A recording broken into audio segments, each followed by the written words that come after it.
In this chapter, a single question, "Might I have a bit of earth?" quietly unlocks the secret garden's first real beginning. Welcome to Chapter Breaks. Short literary escapes. Classic audio pills for your commute, bedtime unwind, or a break anytime. At Chapter Breaks, we carefully select and curate iconic passages from classic novels, scenes that are powerful, memorable, reflective, and a joy to listen to. Whether it's a timeless first chapter, a dramatic turning point, or a magical moment, each episode offers you the essence of great literature, one short escape at a time. This chapter break is The Secret Garden, by Frances Hodgson Burnett, 1911. Chapter 12, beginning of Chapter 13. Might I have a bit of earth?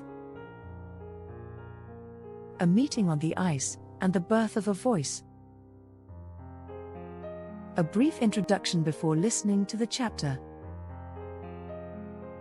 Mary returns breathless with excitement. She has met Dickon at last, and the secret garden feels suddenly more real, more possible, more alive. But her hope is interrupted. Mr. Craven has returned, and he wants to see her. Nervous and silent, Mary is led through unfamiliar corridors to meet the grief-worn master of Misselthwaite Manor. Their conversation is quiet, awkward, and unexpectedly human.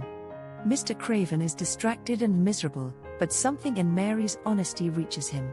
She speaks of fresh air, of running on the moor, of feeling stronger, and then, almost without meaning to, she asks the question that changes everything, "Might I have a bit of earth?"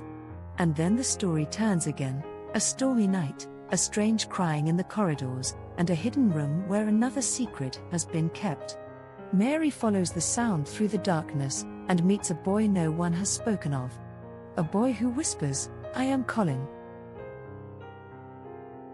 We are about to step into a chapter of earth, air, and beginnings, where the garden is no longer only a place, but a change taking root inside a child.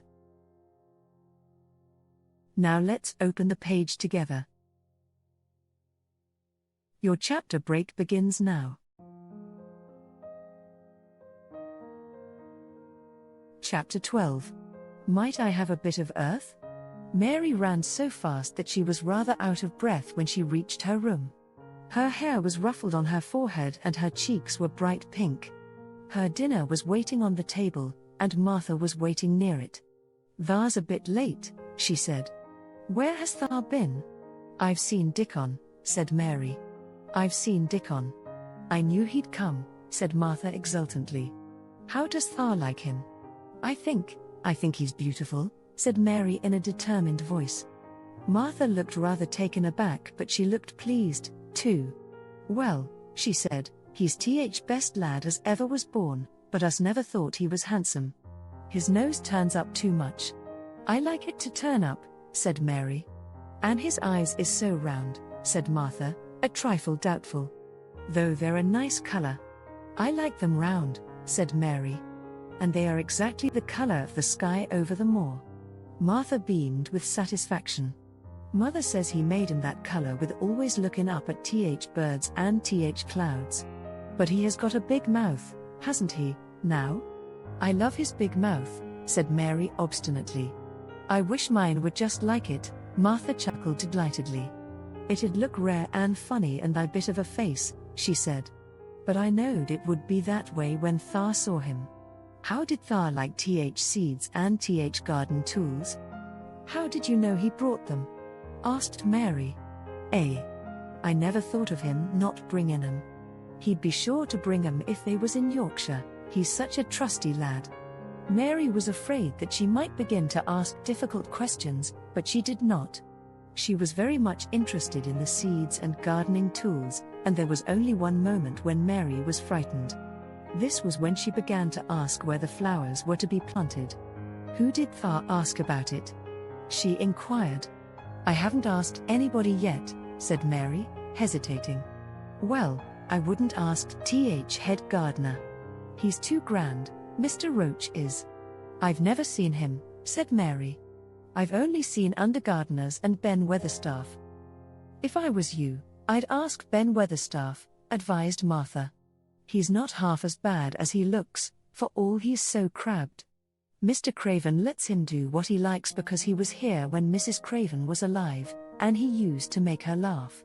She liked him. Perhaps he'd find you a corner somewhere out of the way. If it was out of the way and no one wanted it, no one could mind my having it, could they? Mary said anxiously. There wouldn't be no reason, answered Martha. You wouldn't do no harm. Mary ate her dinner as quickly as she could, and when she rose from the table she was going to run to her room to put on her hat again, but Martha stopped her. I've got something to tell you, she said.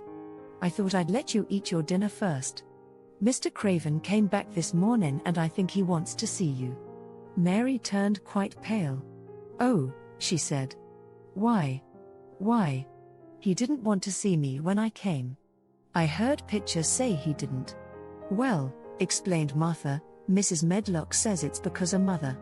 She was walking to Thwaite Village and she met him. She'd never spoke to him before, but Mrs. Craven had been to our cottage 2 or 3 times. He'd forgot, but Mother hadn't, and she made bold to stop him.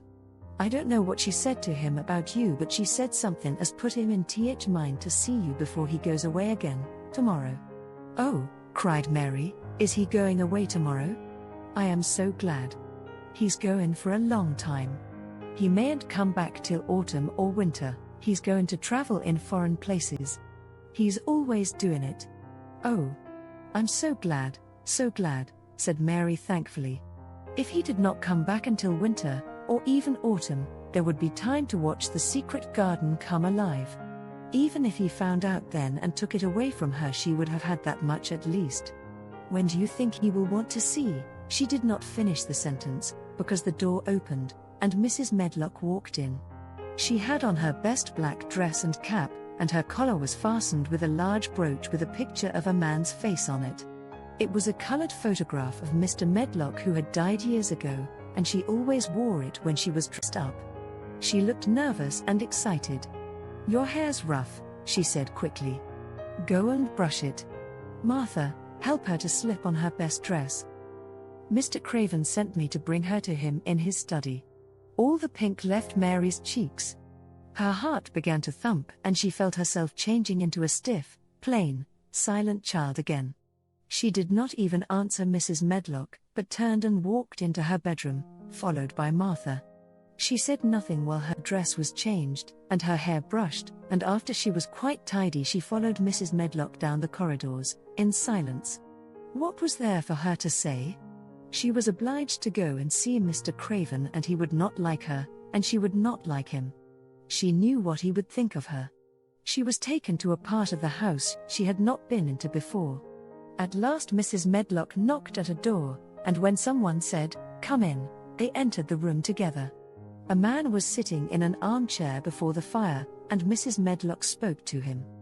"This is Miss Mary, sir," she said. "You can go and leave her here. I will ring for you when I want you to take her away," said Mr. Craven. When she went out and closed the door, Mary could only stand waiting, a plain little thing, twisting her thin hands together.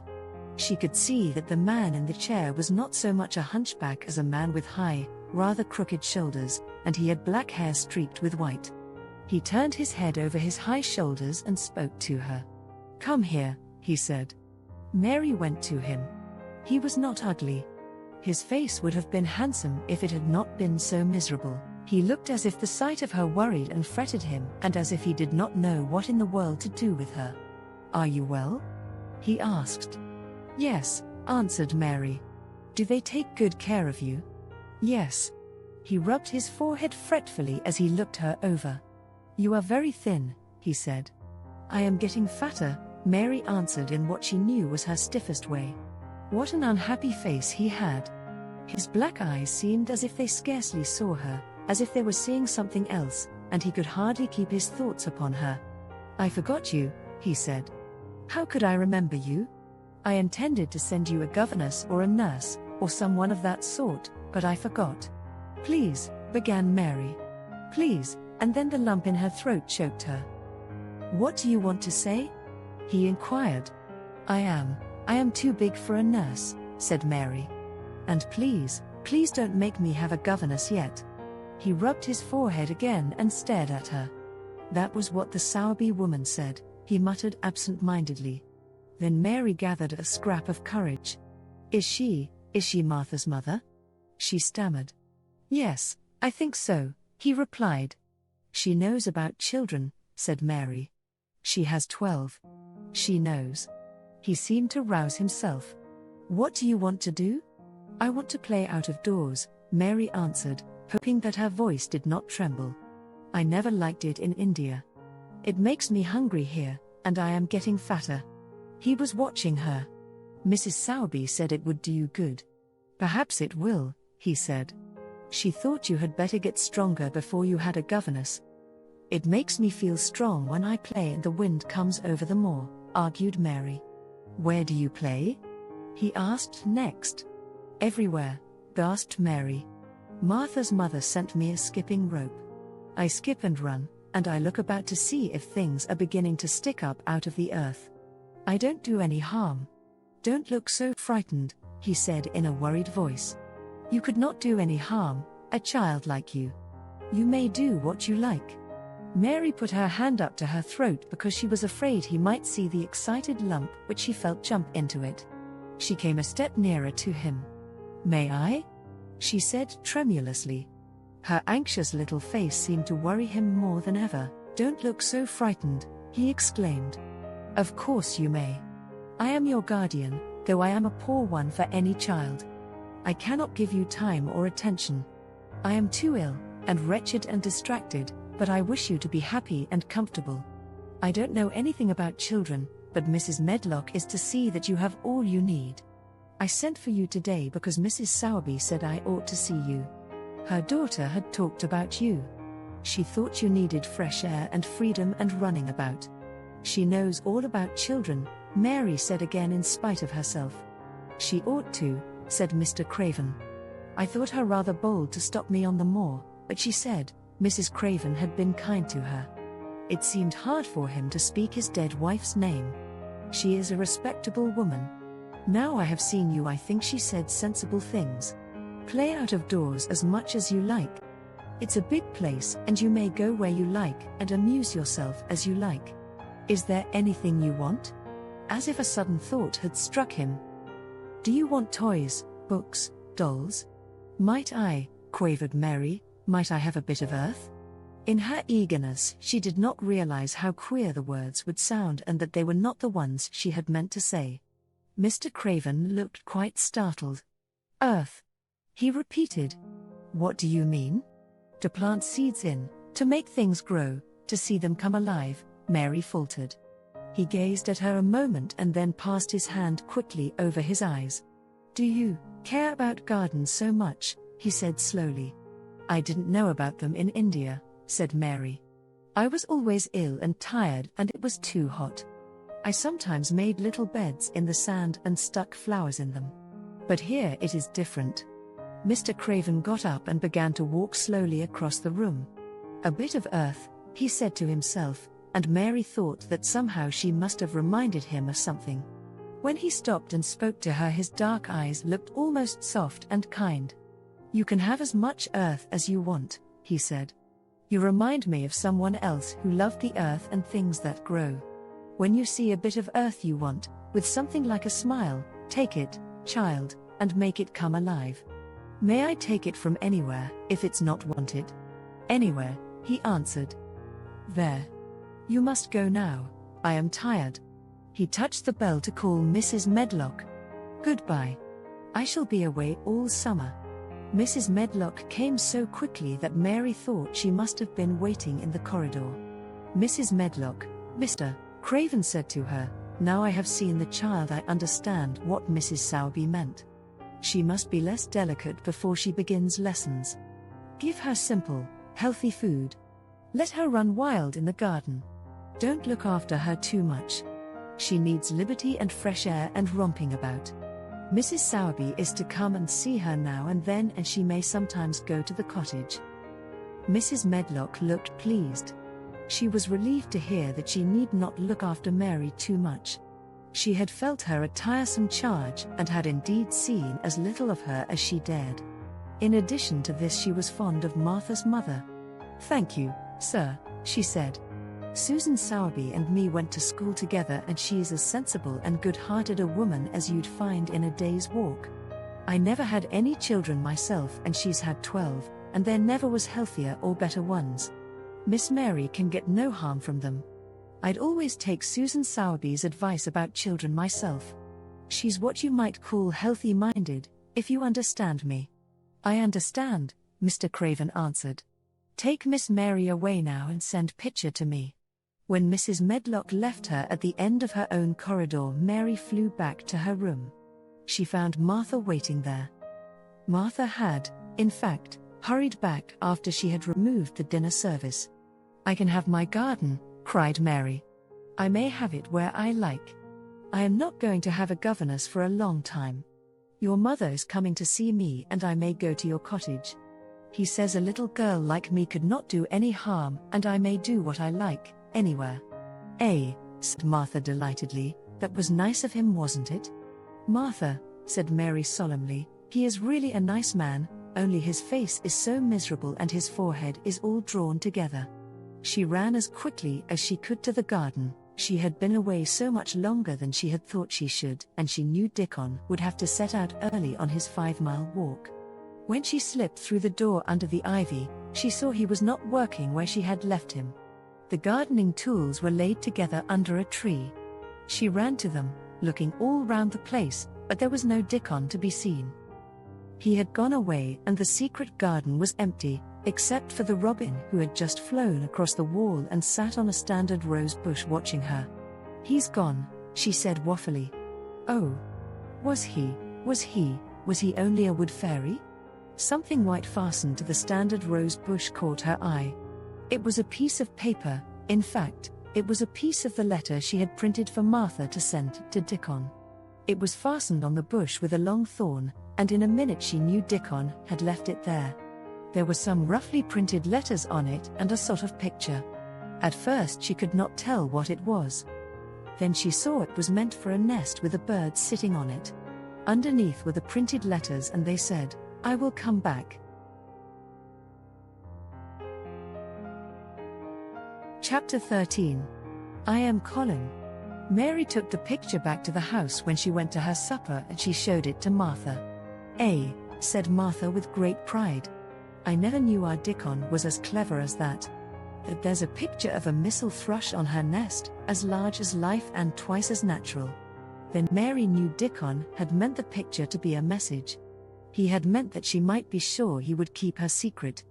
Her garden was her nest, and she was like a missel thrush. Oh, how she did like that queer, common boy. She hoped he would come back the very next day, and she fell asleep looking forward to the morning. But you never know what the weather will do in Yorkshire, particularly in the springtime. She was awakened in the night by the sound of rain beating with heavy drops against her window. It was pouring down in torrents, and the wind was wuthering round the corners and in the chimneys of the huge old house. Mary sat up in bed and felt miserable and angry.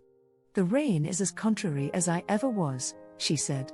"It came because it knew I did not want it." She threw herself back on her pillow and buried her face. She did not cry, but she lay and hated the sound of the heavily beating rain. She hated the wind and its wuthering. She could not go to sleep again. The mournful sound kept her awake because she felt mournful herself. If she had felt happy, it would probably have lulled her to sleep. How it wuthered, and how the big raindrops poured down and beat against the pane. "It sounds just like a person lost on the moor and wandering on and on crying," she said. She had been lying awake turning from side to side for about an hour, when suddenly something made her sit up in bed and turn her head toward the door, listening. She listened and she listened. "It isn't the wind now," she said in a loud whisper. "That isn't the wind. It is different. It is that crying I heard before." The door of her room was ajar, and the sound came down the corridor, a far-off faint sound of fretful crying. She listened for a few minutes, and each minute she became more and more sure. She felt as if she must find out what it was. It seemed even stranger than the secret garden and the buried key. Perhaps the fact that she was in a rebellious mood made her bold. She put her foot out of bed and stood on the floor. "I am going to find out what it is," she said. "Everybody is in bed and I don't care about Mrs. Medlock, I don't care." There was a candle by her bedside and she took it up and went softly out of the room.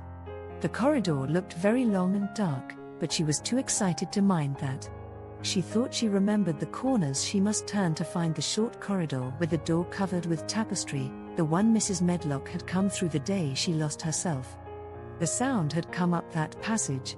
So she went on with her dim light, almost feeling her way, her heart beating so loud that she fancied she could hear it. The far-off faint crying went on and led her. Sometimes it stopped for a moment or so and then began again.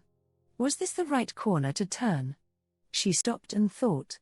Yes, it was. Down this passage and then to the left, and then up 2 broad steps, and then to the right again. Yes, there was the tapestry door. She pushed it open very gently and closed it behind her, and she stood in the corridor and could hear the crying quite plainly, though it was not loud. It was on the other side of the wall at her left, and a few yards farther on there was a door. She could see a glimmer of light coming from beneath it. The someone was crying in that room, and it was quite a young someone. So she walked to the door and pushed it open, and there she was standing in the room. It was a big room with ancient, handsome furniture in it. There was a low fire glowing faintly on the hearth and a nightlight burning by the side of a carved 4-posted bed hung with brocade, and on the bed was lying a boy, crying fretfully. Mary wondered if she was in a real place or if she had fallen asleep again and was dreaming without knowing it. The boy had a sharp, delicate face the color of ivory, and he seemed to have eyes too big for it. He had also a lot of hair which tumbled over his forehead in heavy locks and made his thin face seem smaller. He looked like a boy who had been ill, but he was crying more as if he were tired and cross than as if he were in pain. Mary stood near the door with her candle in her hand, holding her breath. Then she crept across the room, and as she drew nearer the light attracted the boy's attention, and he turned his head on his pillow and stared at her, his grey eyes opening so wide that they seemed immense. "Who are you?" he said at last in a half-frightened whisper. "Are you a ghost?" "No, I am not," Mary answered, her own whisper sounding half-frightened. "Are you one?" He stared and stared and stared. Mary could not help noticing what strange eyes he had. They were agate grey and they looked too big for his face because they had black lashes all round them. "No," he replied after waiting a moment or so. "I am Colin." "Who is Colin?" she faltered. "I am Colin Craven." "Who are you?" "I am Mary Lennox. Mr. Craven is my uncle." "He is my father," said the boy. "Your father?" gasped Mary. "No one ever told me he had a boy." "Why didn't they?" "Come here," he said, still keeping his strange eyes fixed on her with an anxious expression. She came close to the bed and he put out his hand and touched her. "You are real, aren't you?" he said. "I have such real dreams very often. You might be one of them." Mary had slipped on a woolen wrapper before she left her room and she put a piece of it between his fingers. "Rub that and see how thick and warm it is," she said. "I will pinch you a little if you like, to show you how real I am. For a minute I thought you might be a dream too." "Where did you come from?" he asked. "From my own room. The wind wuthered so I couldn't go to sleep and I heard someone crying and wanted to find out who it was." "What were you crying for?" "Because I couldn't go to sleep either and my head ached." "Tell me your name again." "Mary Lennox." "Did no one ever tell you I had come to live here?" He was still fingering the fold of her wrapper, but he began to look a little more as if he believed in her reality. "No," he answered. "They daren't." "Why?" asked Mary. "Because I should have been afraid you would see me. I won't let people see me and talk me over." "Why?" Mary asked again, feeling more mystified every moment. "Because I am like this always, ill and having to lie down. My father won't let people talk me over either. The servants are not allowed to speak about me. If I live I may be a hunchback, but I shan't live. My father hates to think I may be like him." "Oh, what a queer house this is," Mary said. What a queer house. Everything is a kind of secret. Rooms are locked up and gardens are locked up, and you? Have you been locked up? No. I stay in this room because I don't want to be moved out of it. It tires me too much. Does your father come and see you? Mary ventured. Sometimes. Generally when I am asleep. He doesn't want to see me. Why? Mary could not help asking again. A sort of angry shadow passed over the boy's face. My mother died when I was born and it makes him wretched to look at me. He thinks I don't know, but I've heard people talking. He almost hates me. He hates the garden, because she died, said Mary, half speaking to herself. What garden? The boy asked. Oh. Just a garden she used to like, Mary stammered. Have you been here always? Nearly always. Sometimes I have been taken to places at the seaside, but I won't stay because people stare at me. I used to wear an iron thing to keep my back straight, but a grand doctor came from London to see me and said it was stupid. He told them to take it off and keep me out in the fresh air. I hate fresh air and I don't want to go out. I didn't when first I came here, said Mary. Why do you keep looking at me like that? Because of the dreams that are so real, he answered rather fretfully. Sometimes when I open my eyes I don't believe I'm awake.